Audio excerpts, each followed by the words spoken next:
مەوەسە شتانە باسەکەم بۆی ئاگادار بین.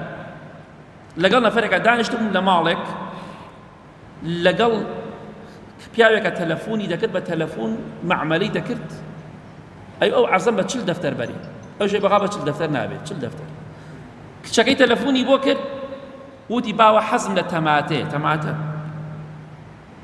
لی تۆڕە بوتی سەکی کا تەماتە کڕینە بۆ خۆت شێتر خۆ تەماتە چی تەلەفۆنەکە سەری داخست.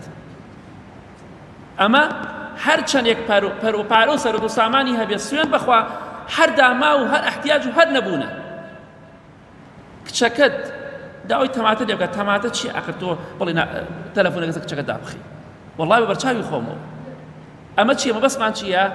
وا نەزان دەوڵەمەندی بەختەوەریە هەنە دەوڵەمەندی بەختەوەرن بەڵام زۆر کەمن ئیلا هەمویان داما و احتیاج هەمویان خەم و خەفەتبار بێزار لە دنیا چونکە لە دنیادا زۆربیان لە خوا ناترسن تەنها زەکاتێکی دوای زەکاتەکە جاروێ زەکاتەکە دا هەرێک شتێ هەر نایدا دوای زەکاتەکە ئامادە نیە دوو وەرەقە بدات بە فەقیر و هەژار بەڵام حیشە خێرخواز و چاکە بەردەوام دەسی لەگەڵ فەقیرای ئەوانە تۆزە کەمن خوا نمونەیان زۆر کات.